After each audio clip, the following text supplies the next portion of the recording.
And the story goes on, and the story goes on. You're listening to Night Stories, Nighttime Radio. I'm your host, Aaron Calafato. I'm that voice in the dark. You're trying to unwind. You had a long day. 11:17 p.m. on July 17th, 2025. A lot of sevens in there. It's a good number. You're trying to relax. For the love of God, you had a long ass day. A lot of things that maybe happened that were unexpected. Maybe you had a boring day where everything happened that was expected. Whatever you're doing right now, I'm glad that you're joining me. We're streaming in a lot of different places. We're streaming on your YouTube radio dial. I kind of hiccuped there. YouTubes. YouTubes. Help me crack open a cold seltzer. No ginger ale tonight. I'm going seltzer. Lemon, refreshing.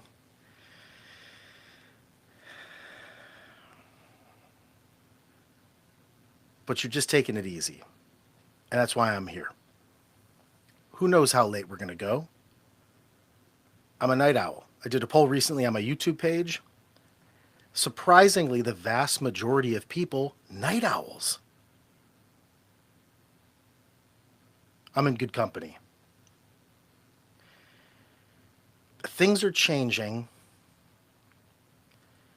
I don't know how I feel about it.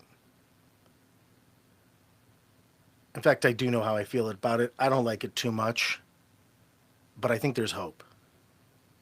Things are changing. I don't know how I feel about it, but I think there's hope.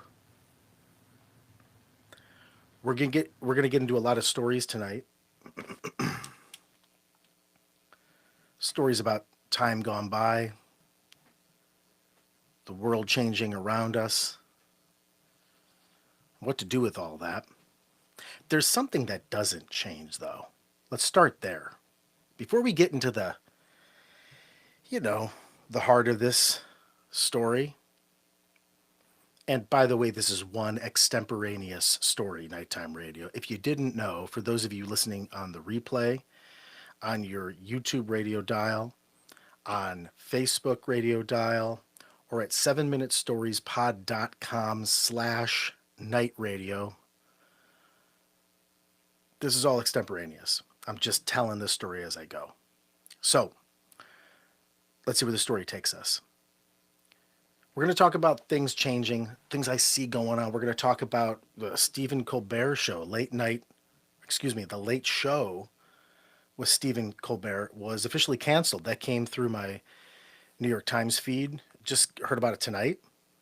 And it's not just canceled, from what I understand, the whole series is canceled. Like the Late Show brand, that's like 30 plus years of late night brand. Poof. See ya. Things are changing. I'm not sure if I like it, but I think there's hope. But there is something that doesn't change, and that's human beings and their behavior. This is really evident with this Coldplay kiss cam situation. Don't know if this came through your feed today or wherever you grab your news or listen to your podcasts. Oh, this doesn't change. And that's people. If people make mistakes. People are knuckleheads. People are careless. People can hurt people. People make bad decisions. By the way, when I say people, I'm referring to me. And if I do it, I know you do it too. But if you don't know this scenario, you have the CEO of this company and you have the chief people officer at this company, and they're at a Coldplay concert, the band. Chris Martin, lead singer, is doing this kiss cam thing, like you would go and see it at ball games.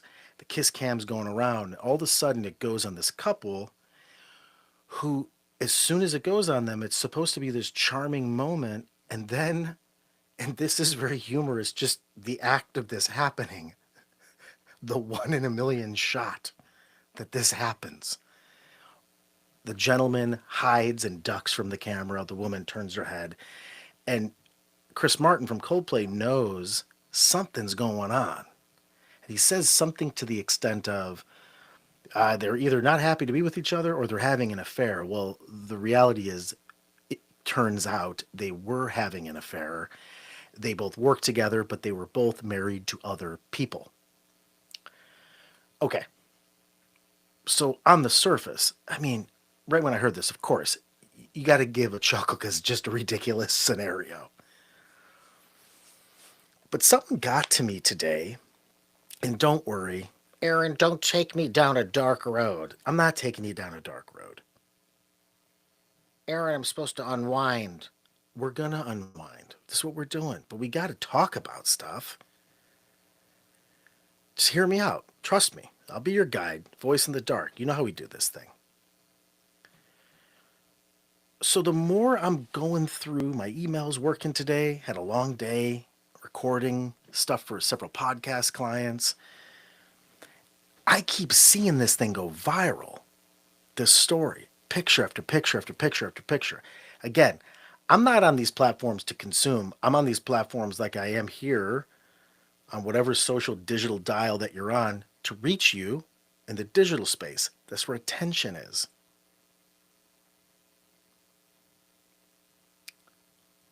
So I'm working on those spaces. In fact, I'm working to put it out, but I'm not looking to take it in. Like I try to be very selective with my news content, with my information consumption, try to allocate small amounts of time for scrolling and laughing because that's what it's good for.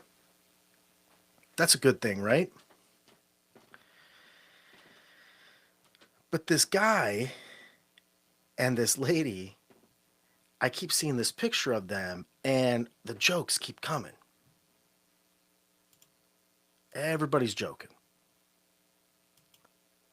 Look at these idiots. Ha ha. Everybody's joking. And it's like, okay, I laughed a little bit. Then you see it again. You see it again. Then you see another news source cover it. Then it's the condemnation. How dare you? Why, of all the things? Huh, what a what an idiot. Shame on you. He had it coming. Heard some things about that. Maybe this guy wasn't the best boss. Trust me, I've had some really shitty bosses. I totally understand that. But after a point, right, something's going on here where the humanity gets lost in the whole thing. A laugh, a chuckle, or whatever, I get it. Even if this guy is an asshole or this lady is we don't know. Nobody knows. But all of a sudden, in this memeified culture, and listen, I'm I'm a hypocrite too. It's like Michael Corleone says, we're all part of the same hypocrisy. So I'm saying I got my hands up too. But I'm saying, like, enough's enough, right? Like, and I'm talking about it just to say enough's enough. I'm not trying to pile on. You know, what I think about is the kids or the family or the extended family or the other spouses who did nothing. And now all of a sudden, they have a lot of pain. And that's a result of, the actions of people in their family. But if we really look at that pain, the extended amount of pain that they already feel, they would already feel this if there wasn't a camera and virality. Oh, now I'm cooking. They would already feel this if there wasn't the memification of this humiliation. Think about that. Kids are going to school the next day. Are we thinking that when we're shame? Retweet, retweet, retweet. Echo, echo, echo. Share. Look at this guy. Ha ha. Laughing. Share. Look at this guy. What an idiot. Ha ha. Man, trust me, I've been part of that chorus. That's like that. Those are the chorus is the people in the movies that you root against. And maybe, like I said, this guy got what's coming to him, this lady, whatever. Maybe it's karmic, maybe it's fate, maybe it's serendipitous. That's not for me to judge. But when does it become, hey, you got caught? And then when does it go to, let's show some grace? That's enough. These people have families. Let's relax a little bit here. That's what doesn't change. People are going to be people. And honestly, in that equation, the thing that doesn't change the most is the chorus of boos and hiss and judgment and condemnation and finger pointing and othering. That doesn't change.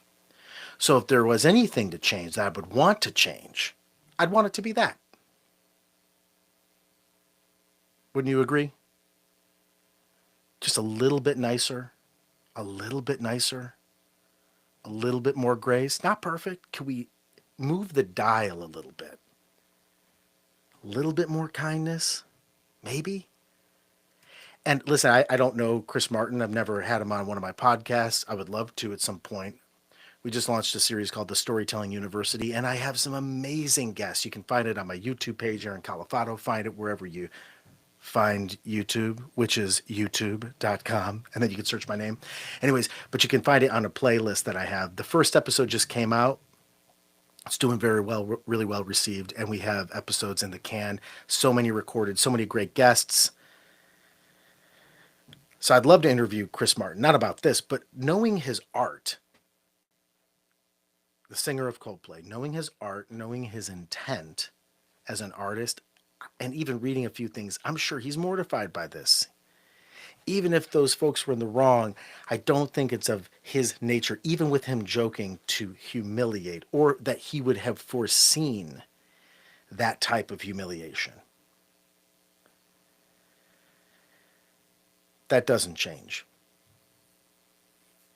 Another thing that doesn't change is adding to the chorus of saying, hey, relax, and kind of getting pushback from it. Like, most of the time, it's easy to jump in when it's loud.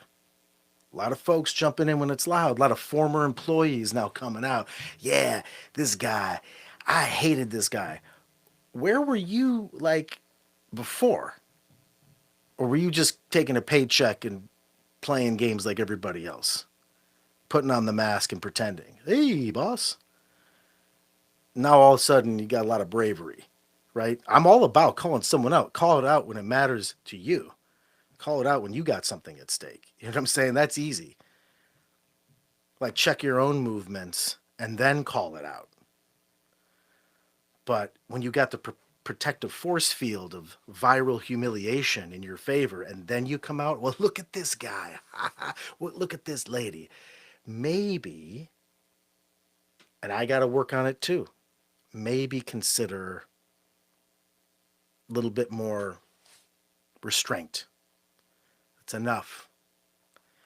They got theirs. That's enough. It's kind of like when laughing turns from joyous to venomous. That's a very thin line when that happens. Okay, rest of the time, we're going to get sunshine and rainbows, I promise you. But we had to start off with that because that happened today, and that's just something that's really on my mind. You can unwind with some perspective, right? You can unwind that way. Things are changing. I'm not sure if I like it, but I think there's hope. Another thing in the news today, Stephen Colbert and The Late Show on CBS canceled. Just came in tonight. I'm making sure I'm saying the right brand of the show. Is that it's The Late Show. I'm gonna ask my boy Chad. That's not a person. That's Chat GPT.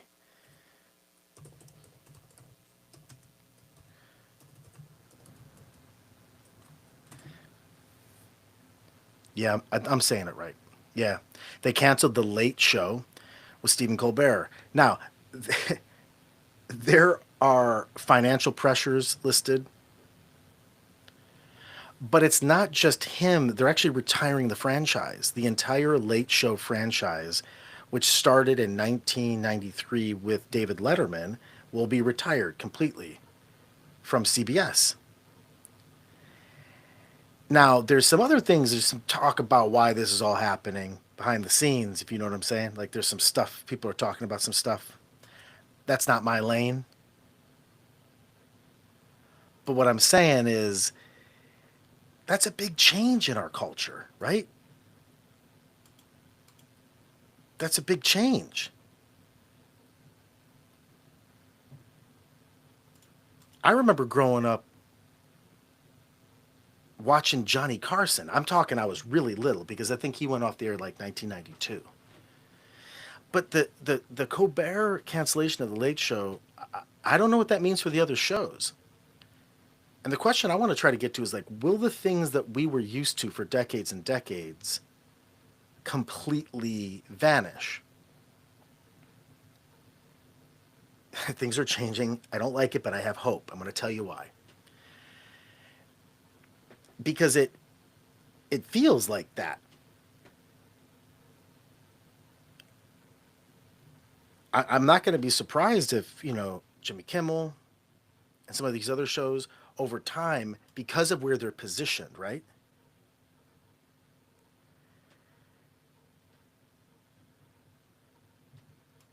Because they're on NBC, ABC, CBS, Fox, how much attention is there? You watching a lot of network TV? Maybe if you are, you're watching it on a streaming service. But how many people have cable? I haven't had cable, like traditional cable. I can't remember.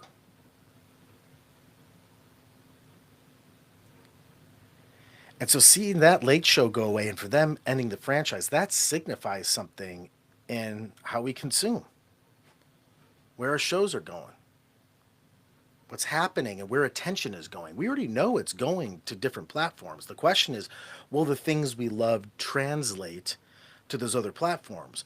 Or by moving to those other platforms, we're going to lose a lot of that stuff.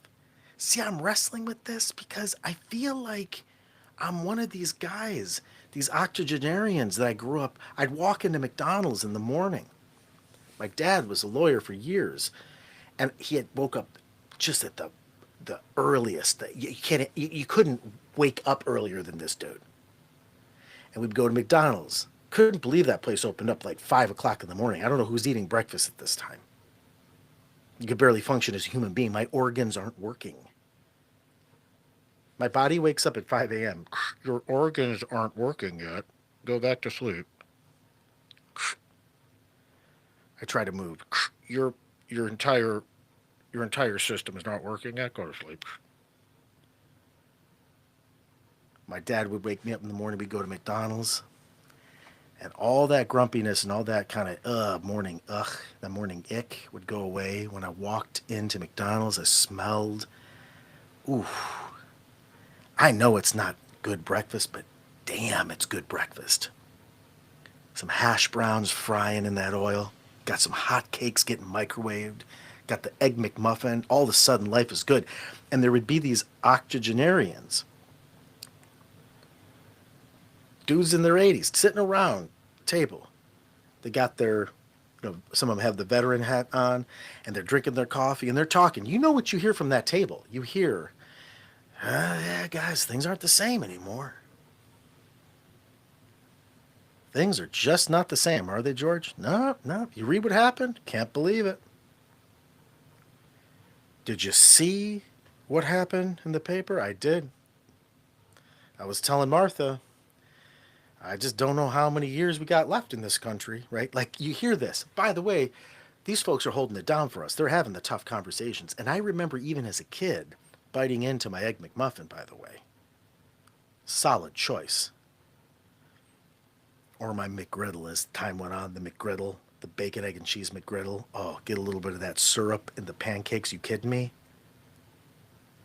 I remember thinking to myself, man, I don't want to be like that in the sense that I didn't have hope or that I was so suspicious that I couldn't keep up with change. And as a young kid, I remember being like, I'm never going to be like that. Well,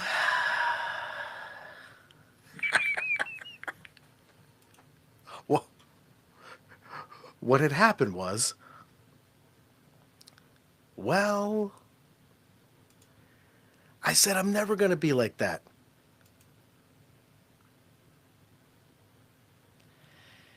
And now all of a sudden,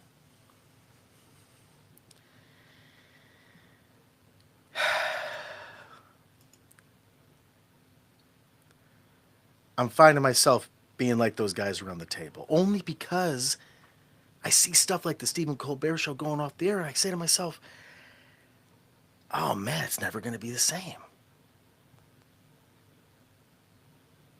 Here's another example for you. And I don't do, I mean this, I mean, everything's political. I don't do politics. I don't do politics on this show. It's divisive. I don't do it. I'm saying that.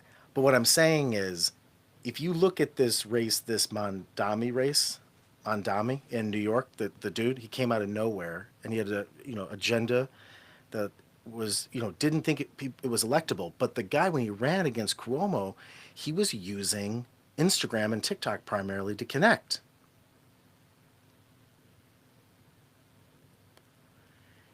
And all of a sudden, he upsets Cuomo because Cuomo's using this other tactic that we're used to, right? Cable TV ads, ad buy, ad buy, ad buy. Here's what's wild. All of a sudden, Mondami wins. It's like wild. It's a landslide. This is what I'm saying is that times are changing where we're receiving the information and we all know it, but we don't know it. You know what I'm saying? It's like we say it's happening, but it's actually happening. And now we're starting to see the effects of it across all spectrums. That's just an example.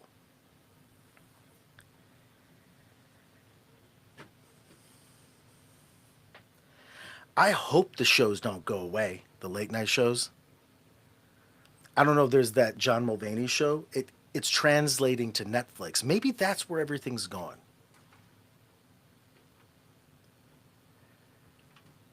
I'm seeing real quick, just so you know, on my live screen here in my studio, I'm not getting any chats, but I am seeing on my other screen that I use to monitor that I'm getting some chats. So I'm going to try to monitor. I see Dwayne's in from Oregon. Chad, I see you talking. Chad says we still have an antenna and one TV in the living room. Refuse to pay for TV. I love it.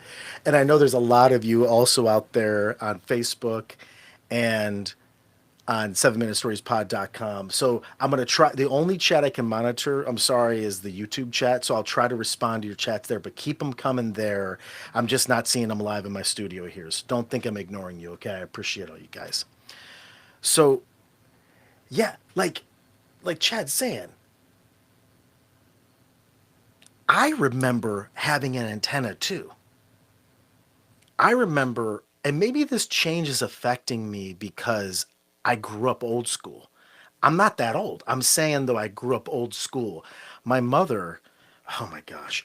Okay, my mom, I use the word hippie, but she just was more like of the 60s, and I didn't have air conditioning for like 15 years, almost till I left high school, didn't have air conditioning.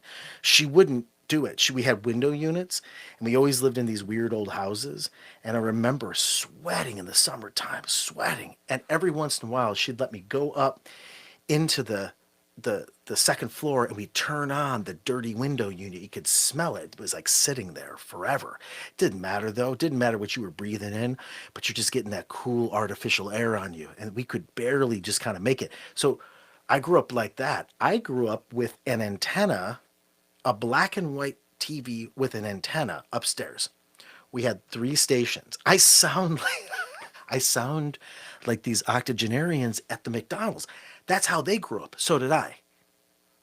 We didn't have color on the TV. We had to put aluminum foil on the bunny ears, move the bunny ears around just to catch the signal. My brother's in the back. You catching it yet? We're watching NBA, NBA on NBC. Dun-dun-dun-dun-dun-dun-dun. In the morning, Michael Jordan faces Mark Price from the Cleveland Cavaliers. Dun-dun-dun-dun-dun-dun-dun. Even though he was destroyed during the season by the Cavaliers, you know he's going to come back in the playoffs and destroy them in an unbelievable fashion and break the hearts of everybody in Northeast Ohio. Dun-dun-dun-dun-dun-dun-dun.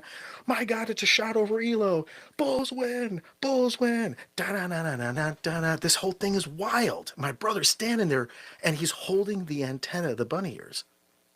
It's got the aluminum on them. And then we would switch so that I could watch some of the game and he could be using the bunny ears, and then I would go use the bunny ears and he would watch some of the game. That was TV for us for a little while. And then the other thing that's wild about this whole thing, our downstairs, this is no better. We had a Hitachi color TV. This is what I'm saying. I'm in the 80s. I'm saying we have a color TV, Hitachi, and it had a tuner, the up and down tuner, so you could press the buttons on it. You know, 3, 6, or sorry, 3, 5, 8, 19, 43. That's all we had. But the tuner would tune in between those stations. So if it wasn't clear or if it was storming or the antenna wasn't working right, and I got to tell you, when you use that tuner, look out, because there was a couple of times, I'm a PG 13 guy. I'm just saying, there was a couple times as a teenager, a young man coming into my manhood, I'm using that tuner, and I will say, I did somehow, don't know how it happened, because we didn't have a cable box. I caught some sort of frequency where I caught maybe Cinemax late at night. I couldn't catch a clear picture. I'm just saying. I caught some floating things, and I tried to I tried to make it clearer, but I couldn't. One time, my mom caught me. What are you doing? I'm just fixing the TV, Mom. By the way, happy almost birthday to Chad Baxter, one of our top listeners, and really helped spark this YouTube concentration I had. So many of my stories in our audience, we touched over 30 million years in the podcast space and the audio space this last year or two. So that's been my primary audience. But I started telling some stories here a couple of years ago on YouTube and started getting some viral short stories. And then now we're starting with some universe building and long form content. But really, Chad found us on YouTube and really gave myself, my team, the confidence to kind of say, hey, let's try to build this channel too. And we're doing it slowly. And now we're starting new shows like this. So thank you for that, Chad. And happy almost 40, I think it's your 40th on Saturday. And I'm with you too, living basic. That's how I grew up. Dwayne, it's great to hear from you as well. Oh, thanks for listening to the stories. And I'm glad you're checking in with the live. These lives are interesting because essentially this is kind of like the playground, the live experience that feed the 7-minute stories that you hear. Because it's kind of just stream of consciousness. I'm kind of working and riffing off a theme, but this is where a lot of those stories are born, or at least kind of put together, so I can break them down into 7 minutes. So I appreciate you being here as well. It really means a lot. And I see you on Facebook. I got a couple of you folks here on Riverside.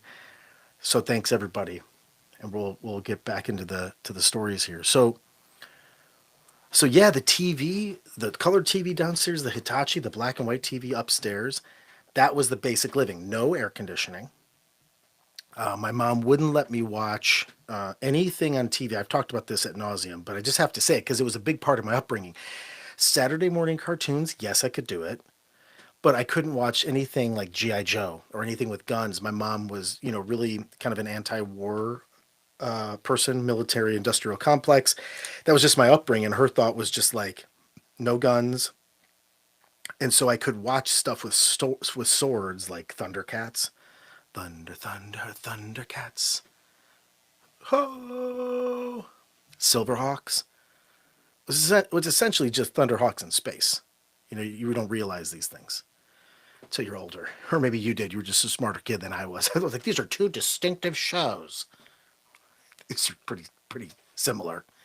But that's what I grew up watching. So simple TV.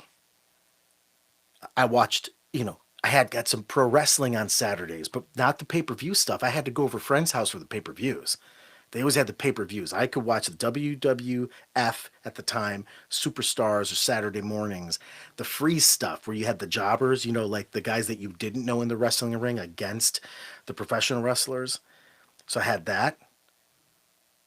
I didn't get a cell phone until my freshman year in college, which was 2002, 2003, 2002.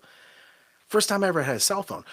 There's, you know, I'm an elder millennial. And so the millennial generation is interesting because there is a theory that there is a micro generation of people. And maybe many of you listening live here and tuning in on the replay, maybe some of you are in this demographic where if you were born between the years, I think it's 1979 and 1983 or 1984, some scholars call this a micro generation.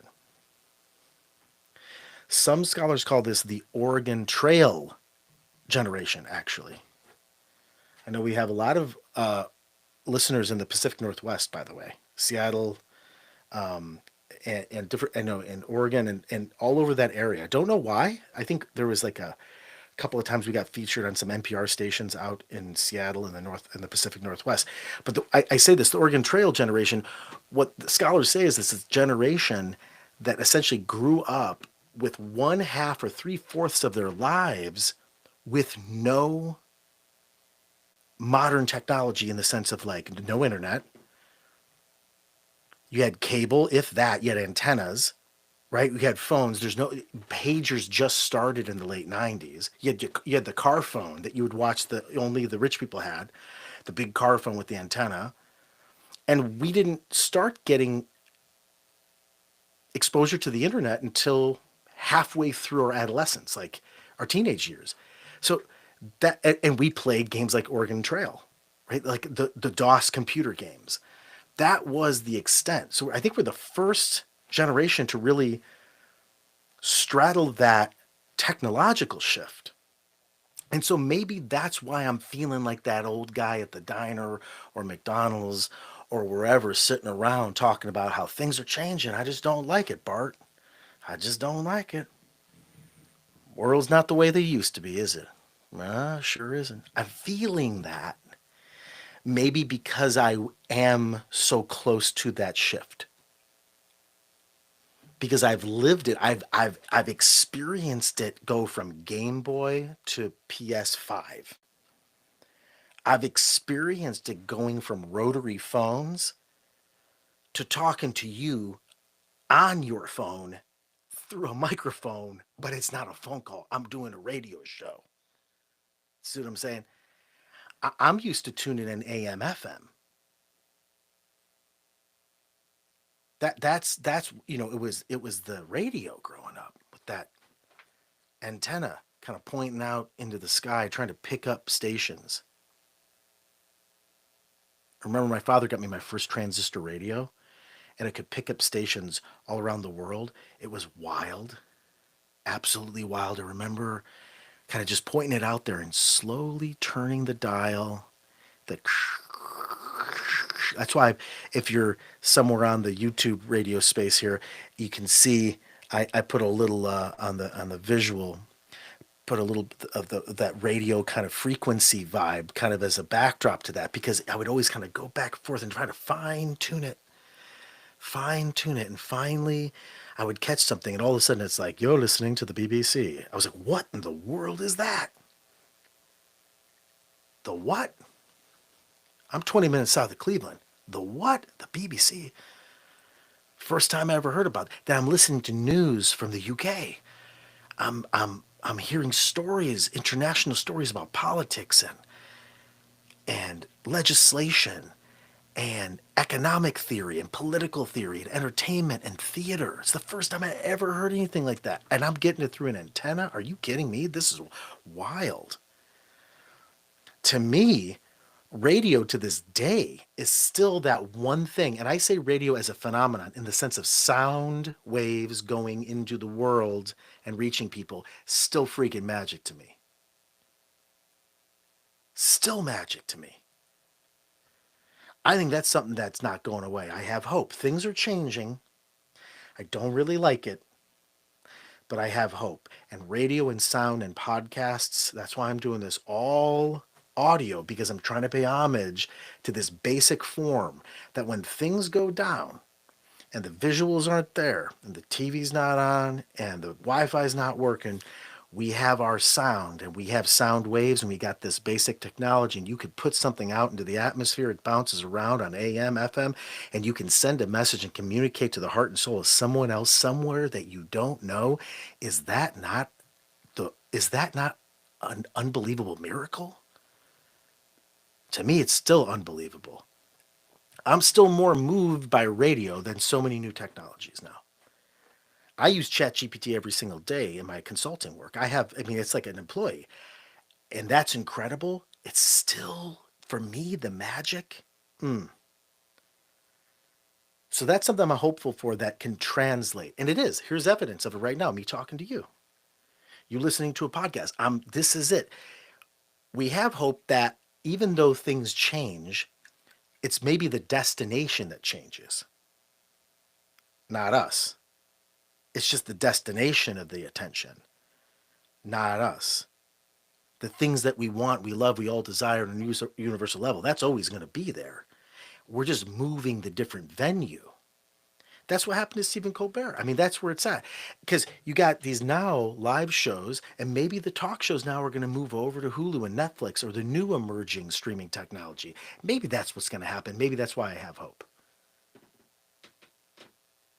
Maybe that's why I have hope, because it's we're not losing it, right?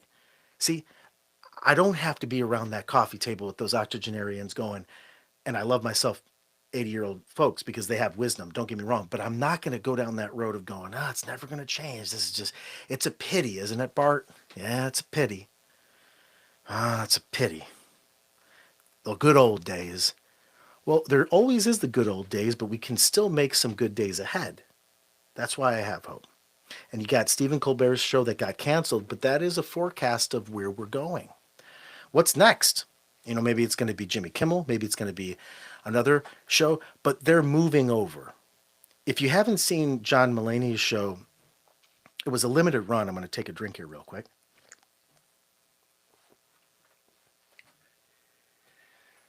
It's a limited run. It was like 8, but it was cool to see it. It's like, this live, almost like Johnny Carson-esque show, but it was on Netflix. And I'm thinking, the old school's old school. It's just on a new platform. It's a change, but I have hope, right? And it was cool to watch that. And it's like, we're just watching in a different space.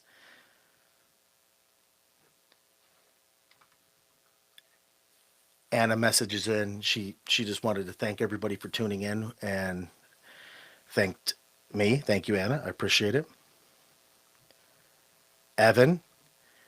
Yeah. How long have I been doing this, Evan? I've been telling stories most of my life, but I've been doing just this nighttime radio live stream only for the last month.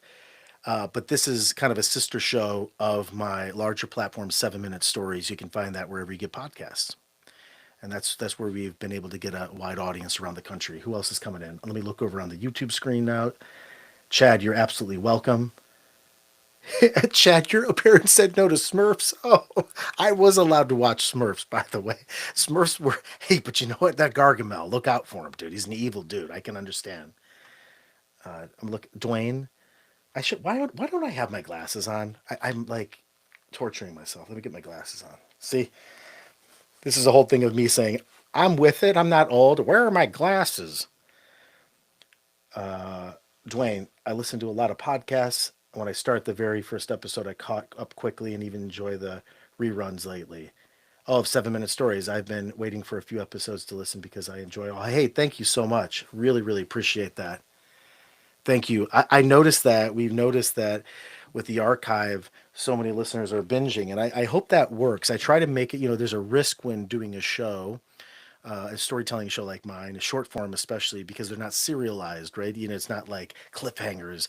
But I'm glad that a lot of our audience, like you, listen and appreciate the sort of the one-time nature of them, but then feel that they can keep coming back for more.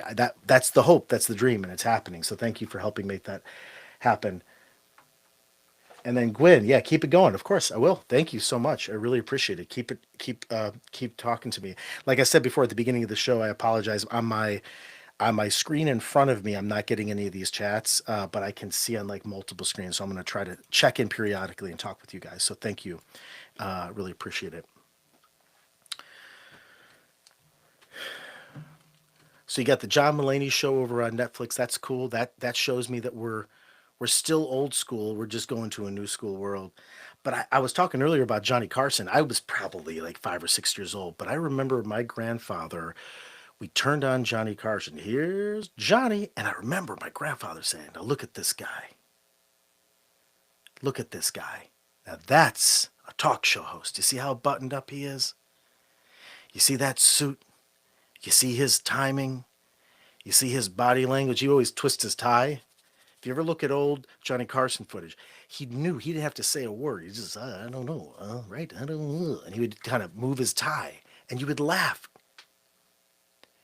And he would tell me, that's how you got to communicate with people, Aaron. He goes, that never changes.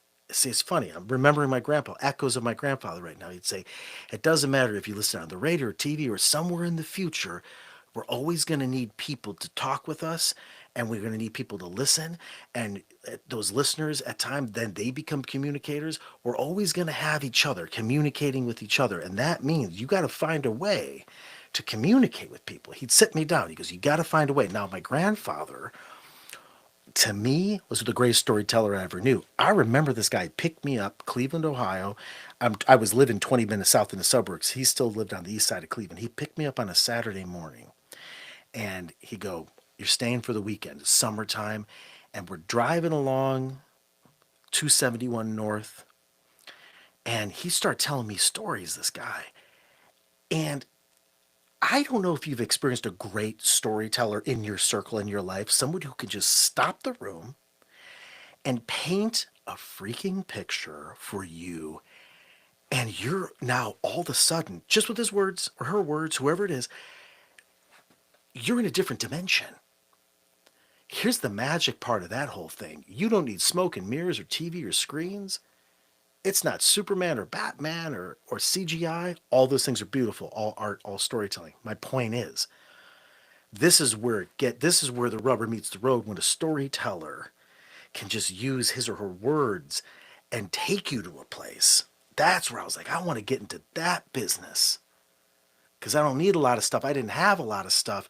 If I could just use my words and just transport and communicate, and he would talk to me. I remember a story he told me about how he won and beat up the Golden Glove champ of Youngstown back in like the 40s when he was a young kid at a dance fighting over a girl. This is something you see in like an old school movie. Hey, that's my girl over here, buddy. No, it's not. You want to go outside? Sure do. It's like one of those things, right? But he tells me this story. He goes, yeah, you're not going to believe this. There's this beautiful girl. I wanted to dance with her. But as soon as I started to dance with her, he tries to cut in. And I had to kind of just make sure that I defended my honor and I had to let her know that I wasn't a chump. And so they go out, this guy and my grandfather go out and they're standing in the parking lot. Can you imagine this? The sounds in the background, maybe something like Frank Sinatra's playing. I do it my way, right? You can hear it. All the dresses from the 40s, the shoes, the cars, how sleek they were. Can you see it? And in the background, you see the lights of the dance flashing, and you can see people kind of hazy in the background with the smoke because they could smoke. Everyone's smoking. You could smell the booze and the beer. and people kind of twirling each other on the dance floor. And as you come out into the parking lot, it gets a little bit more quiet. And there's my grandfather, scared as shit, standing in front of this guy who, by the way, he didn't know was the Golden Glove state champ or the Golden Glove champ in Youngstown, Ohio. And this guy's, all right, let's get going. Let's go. And my grandfather puts up his dukes, and the other guy, he could tell right away he had footwork. Oh, boom, he's moving. My grandfather was like Rocky before he trained. Do you know what I'm saying? My grandfather's just kind of stumbling around. Hey, yo. Hey, yo. And now the other guy, he's moving, bobbing, weaving, boom, bop, bing. He looks like Apollo Creed. Boop, he's dancing. He's dancing. He's got amazing footwork. He's bouncing left and right. Boom, slip the jab, slip the jab, slip the jab, right? He's moving, he's moving. All of a sudden, my grandfather is getting hit in the face. Boom, hit in the face. Boom. My grandfather goes, I've never been hit like that in my face in my life. I didn't know what to do. I was stunned. He's getting hit with this stiff jab, this stiff jab. Next thing you know, my grandfather leans in when this guy tries to throw a hook. And the guy, the Golden Glove champ, swings, hits my grandfather straight in the head. All of a sudden, my grandfather thinks he was knocked out. He thinks he was dead. But he's still standing there. And the girl's cheering that he's about to go dance with. And the Golden Glove champ is on the ground saying, I give, I give, I give. I give, I'm done.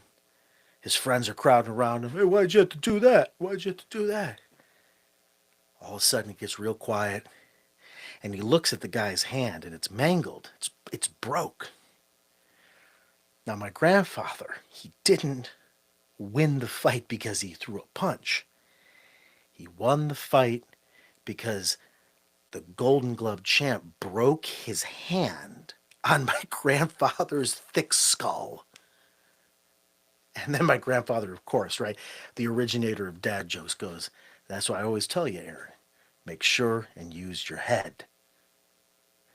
He goes, brains over brawn, brains over brawn. And you got to have a big head and a thick skull if you got a big brain. He was a lovely guy.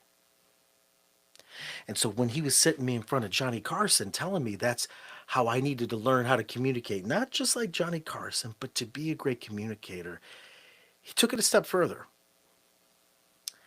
My grandfather would sit me up on a table, and this would be in the evening, after a long day of me just kind of hanging out watching movies. I watched movies at his house. I think on my last live stream I talked about just getting a movie and a film education because I would watch dozens and dozens of VHS tapes at my grandfather's house. So I was like going to a master class at a college, watching all the movies in the world. But in the evening, after we'd have a pasta dinner, we'd be sitting around, we have coffee. I don't know if anybody out there has coffee after you eat. A lot of Italian American families, we have coffee. It's just the thing. You have a coffee? You want a coffee? You have a coffee? Yeah, I'll take a coffee. You sure you want a coffee? Yeah, you want a coffee? Yeah, I'll take a coffee. Nah, I don't want one. You have a yeah, this is a little cup. Okay. So nice strong coffee after a meal. My God. Isn't that unbelievable? Try it if you haven't. If you're not a late night owl like us, don't do it because you'll be up all night thinking, like crazy.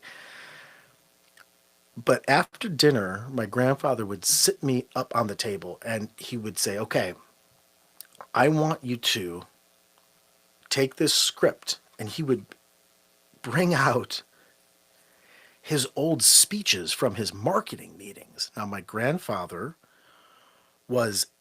ended up working his way up to vice president of marketing for a company called East Ohio Gas. This is bought out since and whatever, but this was a natural gas company, and it was big time in the 70s and 80s, and even 60s, 70s, 80s, and even into the early 90s in Cleveland. But he worked his way up from the grocery store all the way up that way. And I remember he would say, he would practice his speeches for decades, and he would try to command a room, and he could command a room.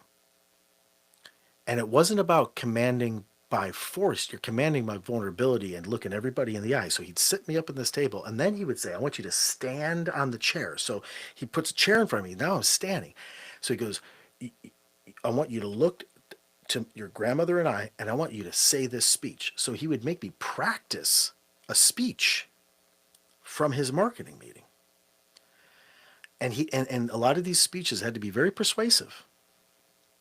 He's trying to get something across. He's trying to win over an executive. I'm like 9 years old. First line. Welcome everybody to the East Ohio Gas annual marketing meeting. Thank you all for being here. You know, we've gone through a lot of change in this company. And he goes, wait. So I'm reciting. He goes, wait. He goes, when you're reading, even if you're reading, I want you to look up and make eye contact with me. I want you to make sure the words are delivered with the eye contact so people know you respect them and that you want them to hear what you say. I go back to the beginning. I'm starting again. Welcome, everybody, to the East Ohio Gas annual marketing meeting. I'd like to talk to you about some of the changes we've been through. Now, I know a lot about change. He goes, no, wait. When you're saying that line, I know a lot about change. I want you to consider what change means to you. And I was like 9. I'm like, well, I don't like when my brother changes the television station or moves the antenna when I'm watching one show and he wants to watch another show. He goes, okay, so change to you means it's something that disrupts your current reality. You don't like that feeling. I said, I don't like that feeling. I want to be where I'm at. I like the shows I like. I like the things I know. He goes, right. So if you know that feeling is disruptive and you know that they know change is disruptive, but you're going to have to let them know things are changing. Don't just say, I know how change is. I want you to feel how change is before you say the word. I want you to consider what that feeling is like when your brother's changing the channel, you don't like it. I want you to say that, and then I want you to say the line, and then I want you to tell me the difference. So the first line, when I said it, I'm reading his speech. I'm 9 years old. I'm reading the guy's freaking marketing speech. The first line, I go, I know how change is. The second time I say it, I go, welcome everybody to the annual meeting, marketing meeting here at East Ohio Gas. Now look, I know that change can be difficult. You're not the only one. He goes, oh, what was that? I said, I don't know. I just felt like saying it. He goes, oh, you improvised. He goes, why did you improvise? I said, well, I just kind of wanted them to know that I know what they feel. He goes, that's it. That's it. That's how you communicate. And all of this started with the Johnny Carson late night show.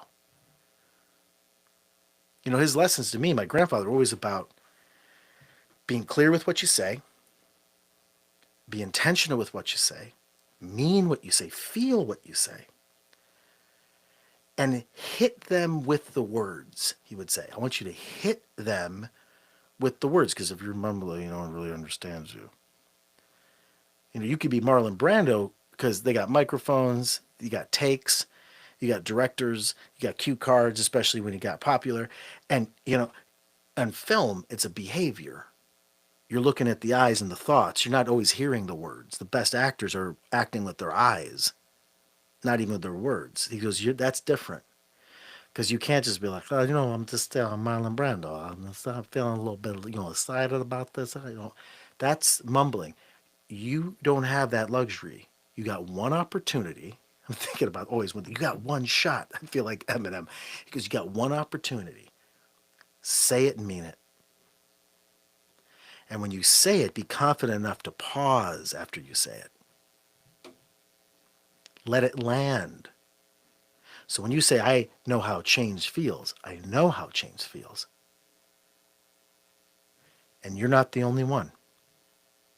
Now you got him. And when he says got him, it's not predatory. He's saying they trust you now. Now they know you got skin in the game, and then you could say the rest of the speech. I kid you not, folks. I'm sitting there for an hour. He's coaching me line by line. I kid you not. This guy's got me going line by line in this speech until I get it perfect. So my training started early. But it all was around that old school Johnny Carson show. And ever since then, I love the late night shows. That's why I'm a little bit bummed out about the Stephen Colbert thing. because I feel like it's a format that is just so part of Americana. You know what I'm saying? I don't know if any of you were into late night shows. If one, they always felt like when I was younger, they're like, you can't watch those. They're like bad. Don't watch the late night. There's like, inside jokes that only adults know. But I remember, I knew it. I knew Johnny Carson. So I remember staying up watching Jay Leno. I love Jay Leno. He's great. I love Jay Leno. He was awesome. I love the monologue at the beginning, clearly, right? I love the monologue. I love the format. I love it that it's current. I love that they're talking about things that are happening just in that moment, the zeitgeist of all of our experience, right? I like that they would have the guests on, and yeah, they're hawking movies and books and all that kind of stuff, but you get to hear from interesting people. I like the shape of it. I like how they crafted it.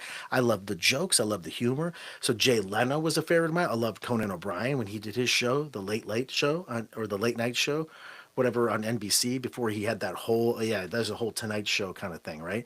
So that, man, that's magic. And so when you hear Stephen Colbert and the Late Show's getting sunset, not just him, sunset,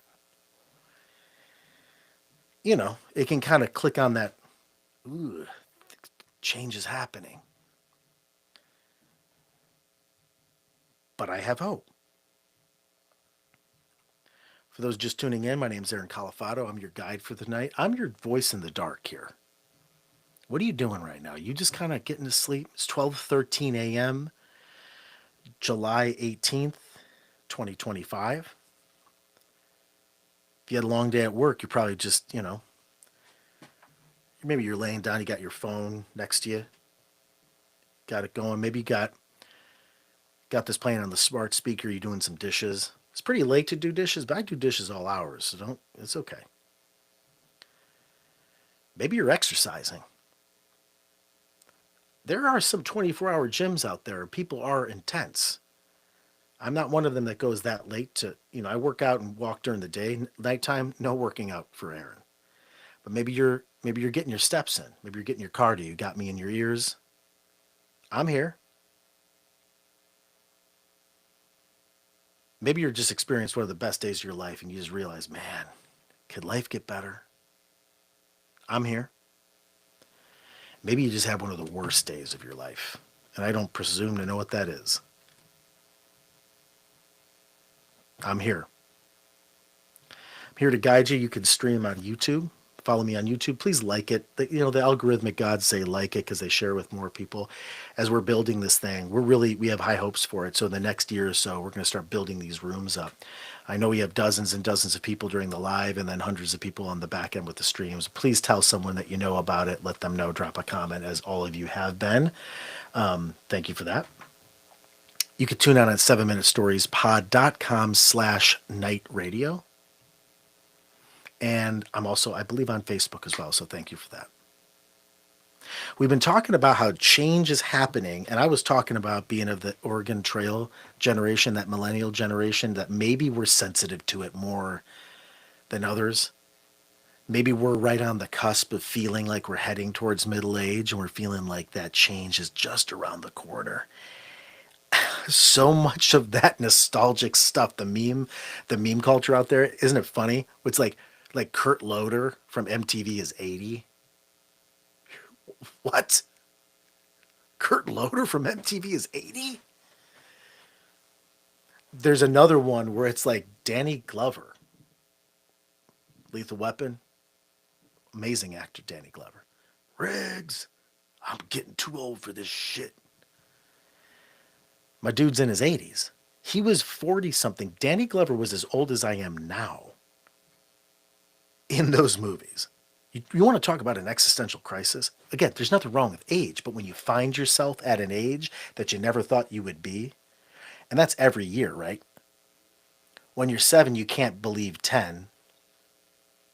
When you're 10, you can't believe 15. When you're 28, you can't believe 42. I know one of our friends of the show, Chad Baxter, you're turning 40. That's a big birthday, man. Listen, I just turned 40 a couple of years ago. We're around the same age. By the way, I say that because I'm a little older, so I'm always going to say I'm around the same age. That was a big moment. It's a big moment. But it's also, it's not as big as we make it. I never liked that whole where it would be like over the hill. You're 40. It's like, no, it's like 40's different now. 40's different now. You look at the Golden Girls, I think they were in their 50s or 60s. They're looking, the Golden Girls, listen, they're the jam, but the Golden Girls, they're looking old as shit. When you look up and it's like, they're supposed to be in their like maybe late 60s. You look around, late 60s now, people are looking fresh and young. Go back to any 1980s movie and look at the people playing high school. One, they're always older. They're always in their mid 40s playing 18-year-olds. So that's an issue. But even then, people who were 18, I don't know what's going on if we're just getting healthier or like we have better medical care. I'm being serious. I'm not a scientist. I don't understand what's happening. But the Monday quarterback, the eyeball test, the eyeball test. When if you look at there was this picture going around of, I think it was like the 1984 Penn State Nittany Lions or something. All of these people looked like 52-year-old plumbers. That's not even an exaggeration. Michael is like 100% spot on, right, Michael? 100%. Michael is right. They just looked older. The Golden Girls. Yeah, that's what he said. Like the Golden Girls were in their golden years, like their late 60s. They looked older. Now it's like 60. Yeah, I mean, it depends on the person, but things people were looking old back then. But there is that realization. There's that realization that the actors that we grew up watching, not only are they getting older, they're getting real old. I don't say real. Look, I think aging can be a beautiful thing. That's the other thing too. Maybe it's an American culture thing. I think aging, and if you age gracefully, there's so many things that go with it that are difficult, but it can be beautiful too. And that's the thing is like I'm trying to lean into the future, not get stuck on the past, and not try to be 28. I'm trying to be 42. But I also believe in things being ageless. I'm looking over here at the YouTube screen. Dwayne just chimed in. That's great to hear, Dwayne, about you finding 7-minute stories on Pandora because we've noticed we don't get a lot of insights there. That has been a really increasing audience on Pandora. If any of you who are listening live haven't heard 7-Minute Stories podcast, you can find it wherever you get podcasts, including Pandora. And it's funny, Dwayne, we're actually trying to reach out to Pandora, which is part of the Sirius network, or Sirius bought them out, because we're actually looking to for a distribution partner, just to have a partnership in that way. And we've actually reached out to Pandora because it seems like Pandora is a friendly audience. So I'm glad you found us there. I appreciate that. Things are changing. I don't know if I like it, but I have hope. One of my favorite actors is Al Pacino and Robert De Niro. These guys are defying time. These dudes are having kids. That's a whole other thing. Octogenarians, they're having kids. That's pretty intense. But I'm like, okay. Have you ever met someone, and this is what I'm saying, age really is just a number, and it's also a mindset thing. Have you ever met someone, and it happens often when they're in the creative space, actors, painters, artists. It can happen with academics as well, but it's not just the genetics. Some people have genetics where they look younger for a long time. Some people look old quick. This is what it is. We're just bodies, right? It's not our fault. We're just born with our bodies. We're just kind of traveling in these things and seeing what happens after. But have you ever met anybody that, one, they've looked like 54 years old since they were 18? they're 18. It's like they're 54, and they're 54 for the rest of their life. I actually found that to be really comforting, or because it's consistent. It doesn't change. They feel like they're the same person decade after decade after decade. Who's that guy? Is it the dude that goes? He passed away since. Is it Wilford Brimley? Well, my diabetes. Remember that commercial? He'd walk up on the horse. Walk up. He's riding the horse, and he says, he talks about he had that thing where it's like he looks the same age. He looked 58 years old, 64 years old, whatever it is, forever. I always found comfort in that. Have you ever met someone that no matter how old they got, you never question their age? Does that make sense? Some people feel old, like they appear old, they act old, they say, I'm old. Then there's other people, you're not even thinking about age, they feel like a contemporary. That's what I hope. That's what I hope for me that I get. I want to be a contemporary. I don't want to be sitting around that table. Well, maybe I do, but I don't want to be saying, Bart, things aren't going to get better, are they? Things aren't going to get better. I remember back in the day, and they're just not the same.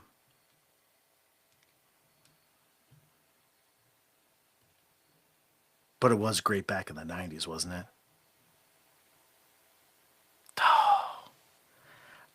I have a lot of listeners, and many of you are of different age ranges, and I love all of you.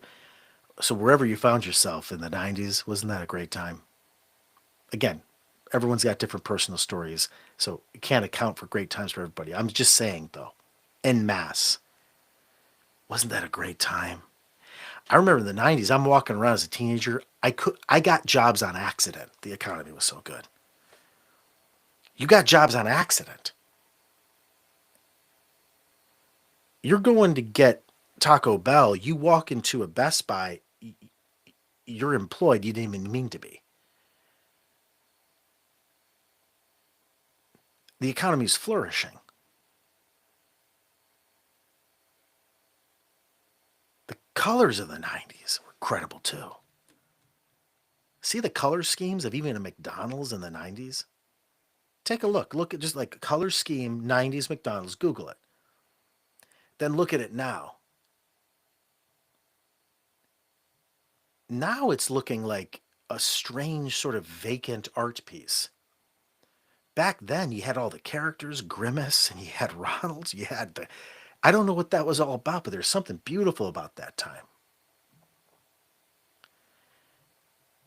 Maybe it was so beautiful because it was on the cusp of change, but it wasn't living in the change itself. Like it didn't predate the technological revolution, or at least in the internet. Sometimes being on the cusp of change is where the beauty is.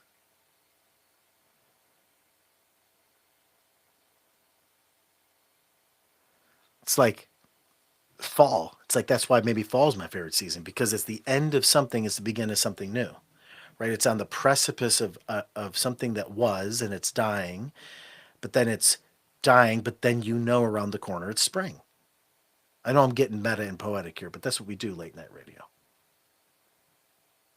I haven't started talking about aliens yet, so don't even get me started. But you know what I'm trying to say? Like, there's beauty in that change. Maybe that's what it was. Maybe that was the 90s, right? You go from the 80s and you're shifting into this new, the aught years, 2000s. And there's the mixture.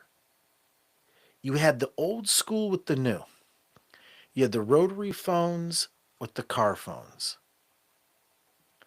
You had the CDs with the cassette tapes and the Blu-rays.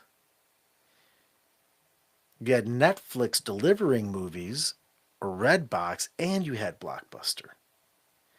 You had the internet, but not everybody was on their phone, and the internet wasn't on the phone yet. You had AIM Instant Messenger, but you had away messages, so you took breaks. You were still out in public in the restaurants and bars and doing that stuff, but you weren't just closed off.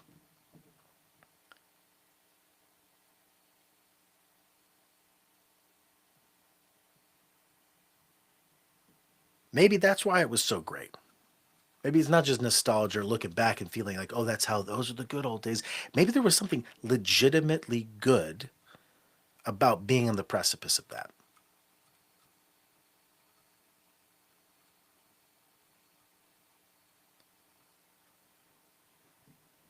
But that applies to now too, doesn't it? And I know there's a lot of stuff going on out there in the world. It's kind of scary. I mean, it's more than scary. And I have the privilege to observe it and talk about it and not necessarily be caught up in it. But what I do know, and it's interesting because I found this out when I toured around the country telling stories live and in person before I started this whole podcast universe thing. And I talked to a guest on a new show we're doing on my YouTube page called The Storytelling University. Our first episode featured her name is Nora Lee Schoonmaker. Her YouTube handle is Itchy Boots, and she's a wonderful documentarian and content creator. And she's a motorcyclist who goes all over the country and just shows the good and the bad of all her journeys. And where she nets out is where most people net out, which is most experiences, even in the places you think are bad, there's a lot of good. And most experiences with people, face to face, person to person, are good. That's what I'm saying. The whole thing being in the digital space as far as social media, and I don't think of YouTube specifically as social media. I think it's more of a landing place for media, but that's here nor there. But I do think there's something to it.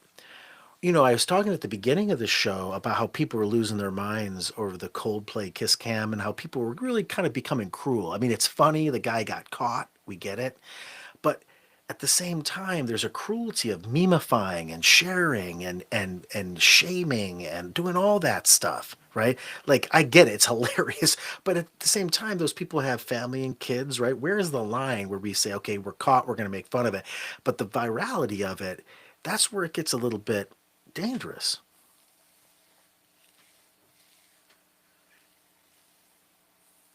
It's kind of like when you're in your car. It'd be like if you're driving in your car and you're angry at someone for cutting you off, then trying to have a conversation. It's like trying to have a deep conversation with someone who has road rage. Whenever we're disconnected in those ways, in a vehicle, in a car, when we're depersonalized in those ways, when we're behind a computer screen or phone, that's when mobs exist. That's when anger exists. That's when miscommunication exists. And that's when we don't know each other and we think the bad stuff. And then ultimately, wherever the headlines are coming from or getting recycled, ultimately they're always selling the bad stuff because the bad stuff makes you lean in and listen. Not all of you, my 7 minute story listeners, you're of another breed because, we're all human, but you're also looking for the good. And in my stories, listen, I talk about the bad too, but at the same time, I don't neglect the good. You gotta talk about the good stuff, man. Gotta talk about the beauty because it exists too. I think there's beautiful stuff on the horizon. I think shows like Stephen Colbert are going to go on in a different form. I think they're going to go in a different place. It's just the venue that's changing. Don't fear. I'm telling myself this, not you. I'm saying this is me. I'm talking to me. I'm talking to me. I'm talking to me as becoming that 80-year-old guy drinking coffee in McDonald's saying, things aren't the same anymore, Bart. What I'm saying is things are the same. We still need to connect. We still love art. We still love the humanities. We still got all the bad stuff, but we still seek the good stuff, and it's just changing venues. One thing that's got to stay that isn't dependent really on the technological standpoint? Theater and live performance. That's the thing, man. That's one thing.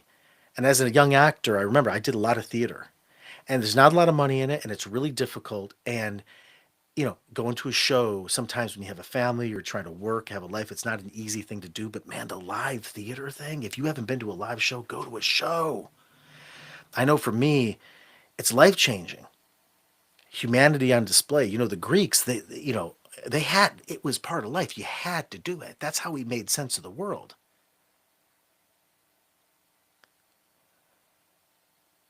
Even the movies now. Even the movies, I go to the movies, still not the same, but live theater, that's something that's something that's alive, that has always been, that's old school. No matter what the technological advancements, it's still going. We still need it. I think stand up counts too. I think seeing a live storyteller like me, that counts too. That's been hard. COVID made that really difficult, right? And so now that we're in a space where we're out, we're doing things again, that doesn't go away. And that gives me hope. Things are changing. I'm scared, but I have hope. And that's one of the reasons why. Because I think there's always going to be theater. You have to have it. Now, even with the use of technology, you know what I think is always going to be there? Voice, radio. And whether you're finding voice and radio on a podcast, it's just a podcast. It's just internet radio. But the phenomenon's the same. Think of it. It's a receiver. So you're either tuning in on the AM FM dial, or you're tuning in on your phone, or you're tuning in on your computer. That's the same, but the phenomenon of the voice in the dark, like me, nighttime radio with you, that's the same. That's why I always mess around and say turn your radio dial, because I'm trying to bring back that feel. 12:33 a.m. 7/18, 2025. That's July 18th, 2025. Tonight we've talked about the passage of time, dealing with change.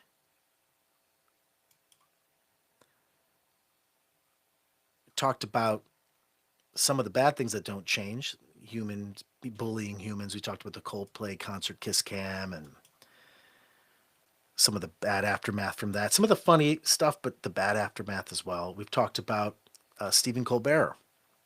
His show just announced tonight, the late show, Stephen Colbert canceled. CBS canceled the entire franchise. We're talking about that being a shift.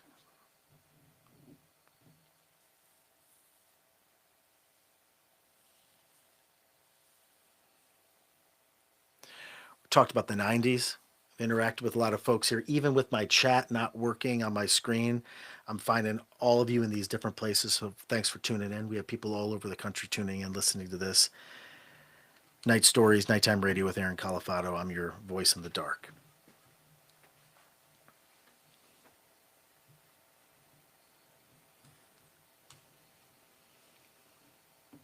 You know, another thing that hasn't changed that shouldn't ever change is ice cream in the summer. Come on, dude.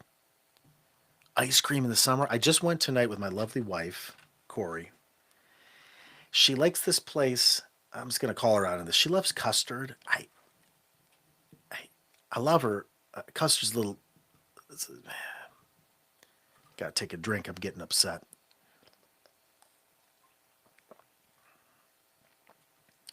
Custard's okay. A lot of people like custard. I like frozen yogurt. I like regular ice cream. But even custard, right? Is there anything better than ice cream in the summer? That's something that shouldn't change.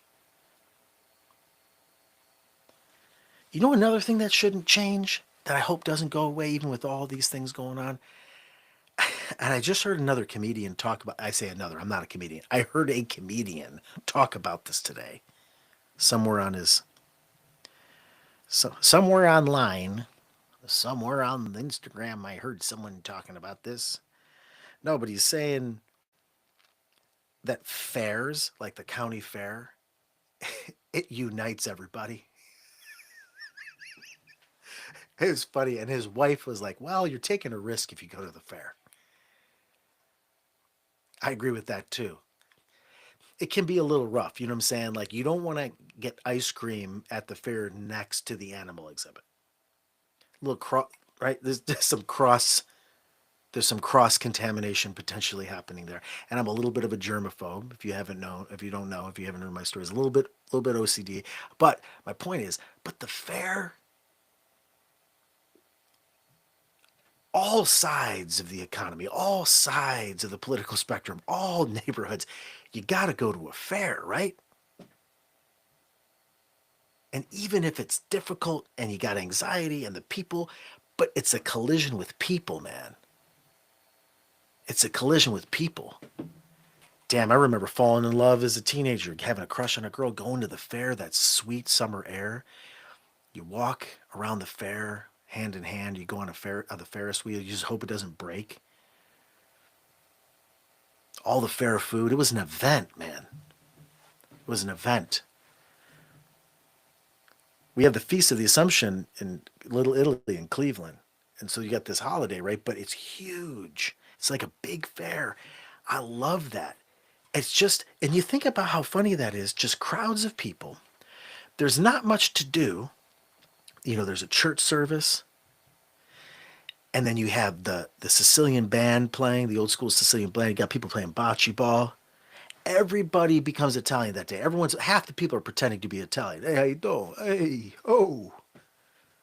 I've never seen this many people. Like, who is this guy? Hey, oh, how you doing? Hey. A guy that you know for sure is from Norway. He's got, he's got aviators on. And he's going, you're bothering me a little bit. You're bothering me a little bit. You're a little close. A little bit. A little bit. You're like, dude, you're from Norway. My point is, we're all family that day. It's cool. But it's a fair. It brings everybody together. We're all walking around, eating lasagna or pasta or pizza, the meatballs.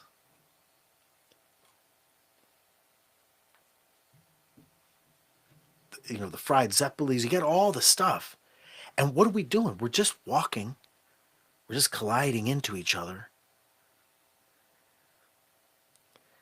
Just aimlessly, because we have the desire to be around people. Brings people together. Hope that doesn't go away. Fairs. I hope that stays the same.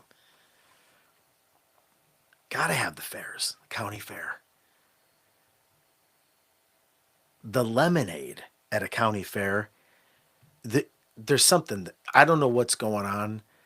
You got the sugar at the bottom of the big giant plastic cup and the freshest lemonade. The reason why it tastes so good is because you're probably hot as hell. You're burning up in the sun. You got to take that straw. You got to stir up that sugar at the bottom. Stir up that sugar because if you do, then you get this beautiful, beautiful, sweet citrusy taste. I know there's a lot of fairs going on right now. Ours is going here, I think, at the end of the month. I love the sound of the fair, especially as you're walking to it or from it. You're in the parking lot, you're walking to your car, you can hear all the good things.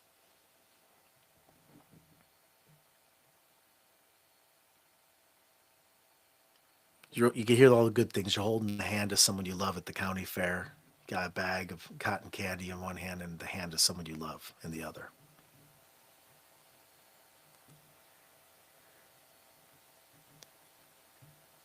You hear the good things. You hear the kids in the background kind of yelling and screaming on the rides. Not scared, but fun scared.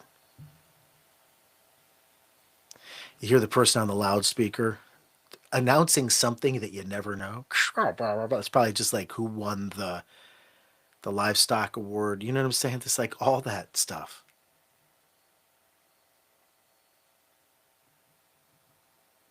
Things are changing. I'm nervous, but I have hope because we have things like theater, we have things like radio, we have things like podcasts, we have things like the county fair, we have things like ice cream in the summertime. We got things like long drives in the summertime too. I don't know where you're at in the country. I for a long time didn't drive when I was out in New York. I just took the subway, and that has its thing.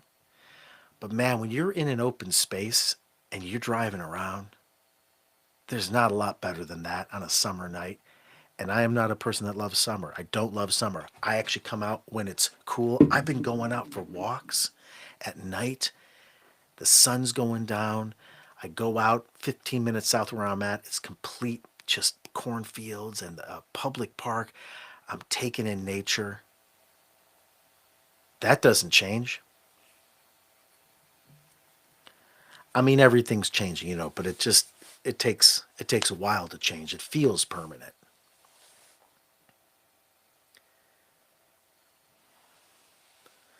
Michael is talking about how he loves the fair, but all he can remember is every time he got sick on rides. Michael, I feel you. Thanks for checking in, Mike. Those are memories too. So those memories. Dwayne saying that I'm looking on the other screen. Our fair is going on right now. Yeah, this is the time, right? And you got to pick a public. You got to pick a county fair over a rib cook-off. Okay, the rib cook-offs. Look, what is the deal with rib cook-offs always being in August and they're always in a asphalt parking lot with 94-degree heat and just people sweating over ribs? I love ribs. Could we find a better venue? Is there a chance we could get some shade? Because I love ribs, but like my wife and I joke around. We're always like, on a 95-degree day, you know what we would like to do? Why don't we just go out with no sunscreen to a rib burn off in the middle of an asphalt parking lot and just see what happens? Get dangerous. One year we had the best thing that ever happened. It was September, and there was a rib cook off in a town 10 minutes north of us, and it was September, so end of summer, right? Beginning of fall. And it was an unseasonably cold day. It was like 61 degrees. And I remember telling my wife, Corey, I said, Corey, we got to go to this rib cook off because I'll never go to rib cook offs in the summer because of the 90-degree heat, the sweat over the ribs. I don't want to do that and die in the parking lot. But a 61-degree breezy day, the sweet smell of the sun going down and the haze and the fireflies are out. It's like, yes, I'm going. And it was the best rib cook off I've ever experienced. I had to wear a hoodie. It was unseasonably cold. I'm thinking now, rib cook off, folks, start having them in the fall. What is that, by the way? Why don't people have rib cook offs in the fall? Does anybody know? Like, there's not seasonality with pork, right? Like, I could be wrong, but I just never understood. Is it just because there's more people, the kids are out of school? You, it really should be a fall event. Maybe that is something I want to change. Damn, now I'm learning change can actually be good.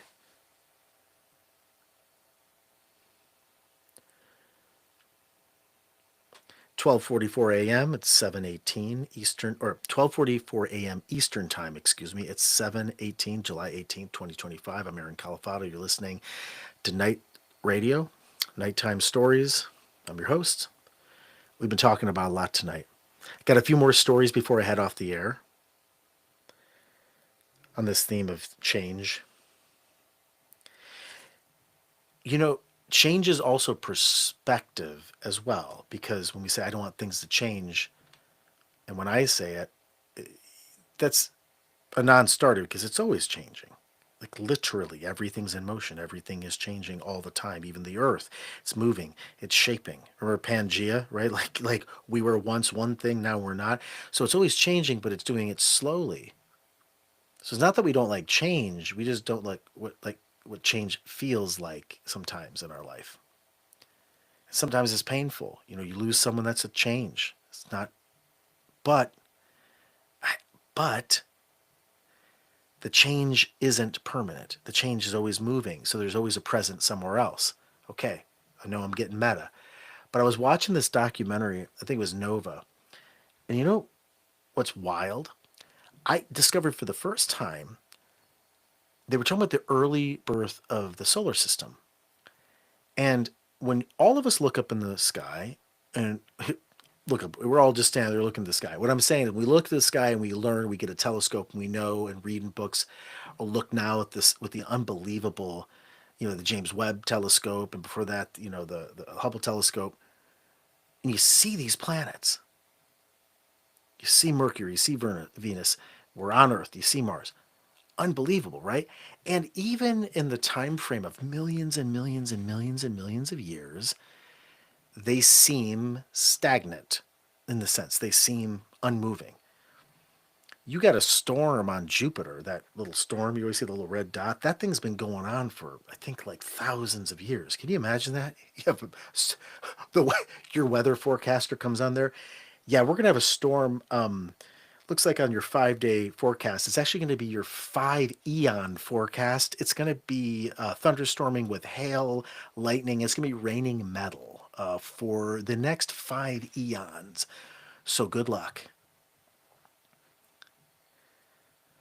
Be a rough forecast on Jupiter. But when we look up in the sky, same thing. Sun's always there. The sun's always there. Well, no, the sun's there now. We know the sun wasn't always there, and the sun always won't be there, right? So change just happens slowly. And I'm watching this documentary on Nova, and I could not believe what I found out. They believe, and there's evidence to back this up, that Venus was once covered in water. Are you kidding me? I'm thinking Venus? Yeah. So millions and millions and millions at the beginning of our solar system, they surmise through evidence based on what they've found in infrared and within the substance they've been able to take pictures of from the makeup in the clouds and the makeup, the molecules, that they theorized there was water on Venus, like flowing water on Venus. I'm looking at Venus, it's like there's not a chance. And historically, it's never looked like, you would never think that. But they had this wonderful CGI reenactment where it was like flowing rivers. And what does that mean? There could be life. We don't know. I know it's late night radio. I'm not Art Bell. I'm not George Norrie, but I'm just saying life's possible. Life's possible here. That means life's possible somewhere else. What I'm saying is Venus has had water, and I'm paraphrasing, but the idea here was that the reason why it had water because at the time Venus was a certain distance from the sun, and time meant early on the sun wasn't as hot. The sun wasn't as hot. And as the sun over millions and millions and millions of years started to expand and get hotter and get bigger, Venus also took a trajectory that was a little bit too close to the sun. And because of that, it boiled up, not only the water evaporated, but it also then caused a greenhouse effect. And it's been doing it ever since for millions of years. And now apparently it is raining metal on Venus. It's raining metal. And then it dissolves before it hits the floor.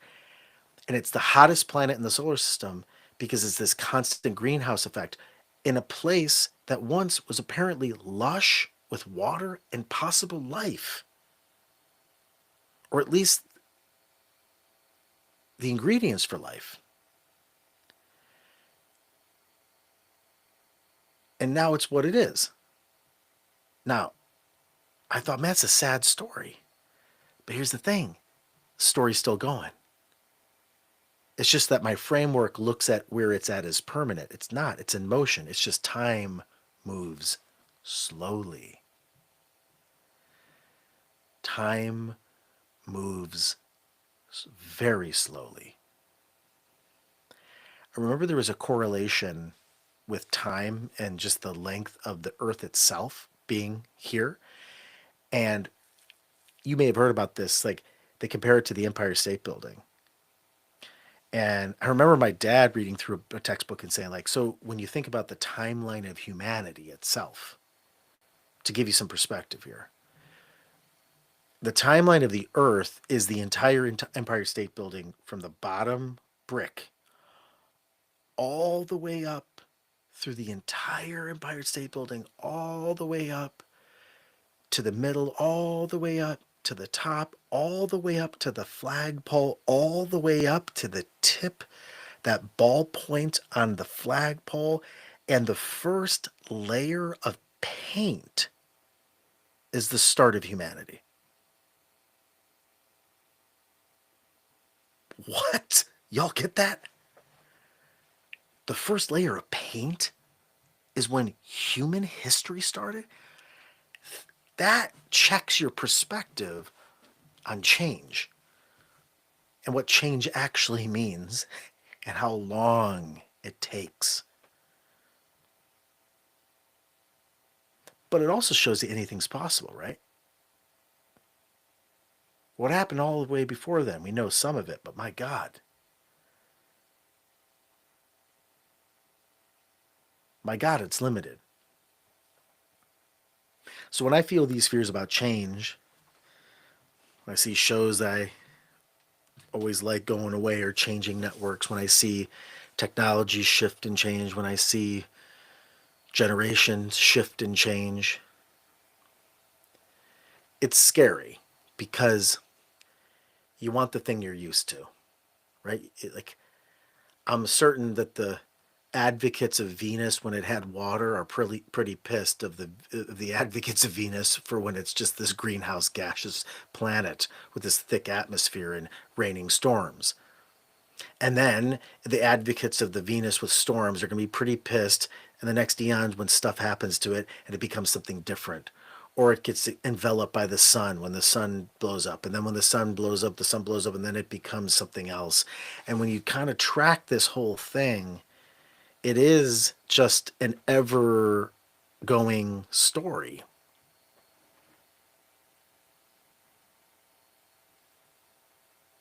The story goes on. It's just chapters. The end is the beginning is the end. Feels that way, right? You ever seen a picture of a really, really old person holding like a really, really young baby? They've almost met in the scheme of life,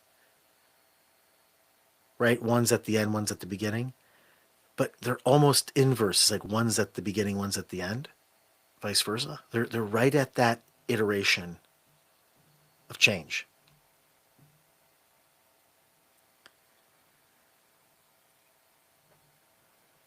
So change is happening. I don't like it, but I have hope. I have hope for those reasons. I have hope for all the reasons I've talked to you about tonight. I have hope because I'm connecting with you right now. 12:54 a.m.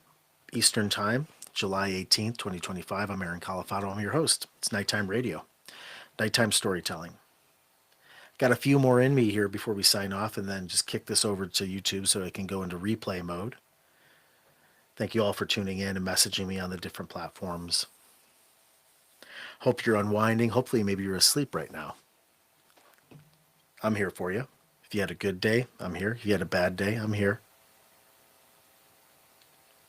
Just spinning web, telling stories, going through memories.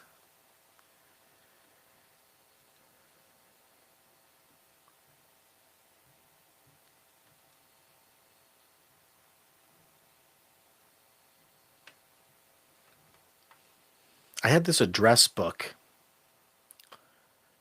when I was 18, 19 years old. I had my first internship in Washington, D.C. And I was out there in Crystal City, and I had all my childhood friends from my hometown. And I had all my friends from my first year or two at college.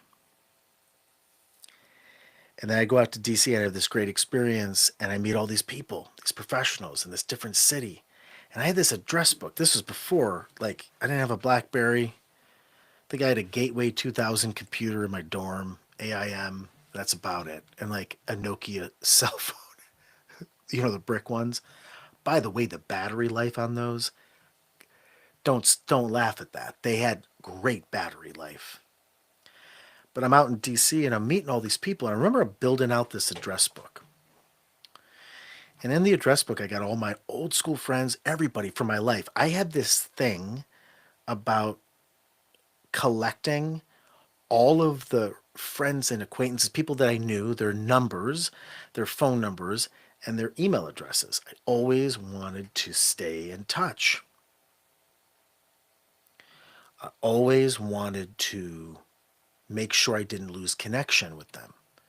Now, this worked for a while. This worked, for the first 18 years of my life. I remember that summer, I get back from the internship and I got the address book, and I remember promising myself, I'm always going to keep in touch with all these people. Nothing's going to change. I'm going to call them, I'm going to email them, even if it's, once a month, once a year. And I got to admit, I made a really big effort and I did pretty well. I kept in touch with the old friends. I kept in touch with the new friends. I got the emails going. We're going back and forth. Then the years go on. Then, 20 becomes 22. Then I graduate college and then I go out into the world and then I'm in New York and I'm making more friends and I'm adding more people to the address book list. And the names keep growing and the calls keep getting thinner. I keep forgetting to make calls. And now I'm feeling bad because I'm adding more names and numbers. And now I'm only calling a group of certain people. Then I call this person. And over time, all the way through my 30s, I remember eventually putting away the address book because I got overwhelmed with it. Because I'm thinking, I feel bad. I want to stay in touch with everybody. I wish I had more time. I wish I had more of me. I wish I could extend the days. I wish I was on a planet that had like 84-hour days. And I would. Wouldn't we? Wouldn't we? You know that feeling we all have when you meet someone you haven't seen in a long time, a cousin, a relative, someone you've kind of lost touch with, but you love or you like because you had an experience with them. It defined a friendship, but then life goes on. And then you see them. And what do you say? You go, we got to get together soon.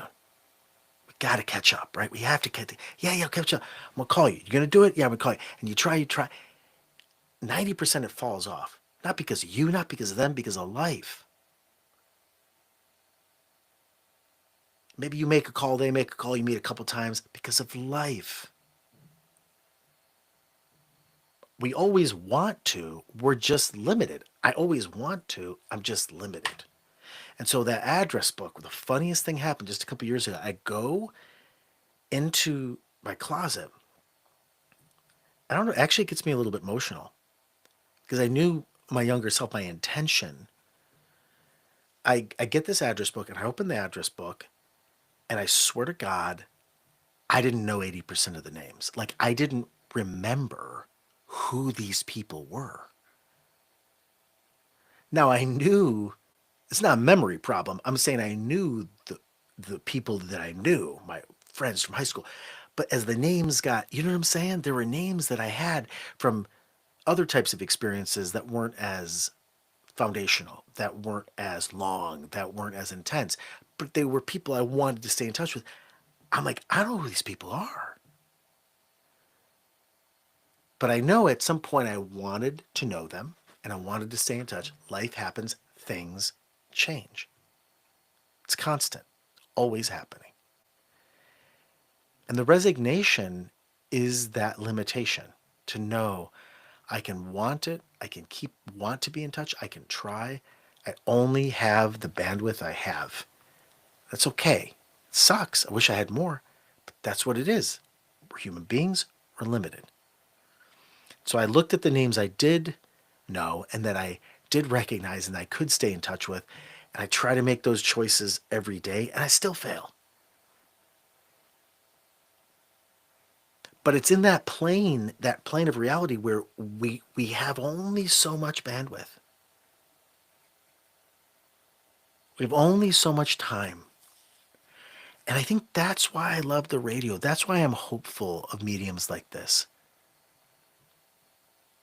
Because it's convenient for the listener. That there's a short distance between someone like me and you, and you're fitting me into your life. I'm connecting with you in my life. And the convenience factor is that we're both in our environments, we're both getting to live our lives, but we don't lose touch. We can stay in touch. You can subscribe to that YouTube page, Aaron Calafato. You can stay in touch, get a notification when I go live again. You can subscribe to 7-Minute Stories like Anna and Michael and Chad and Gwen and Dwayne and Corey and Tom. I'm just going through the list here. And Annabelle and I think it's Seaver and all of you who've tuned in.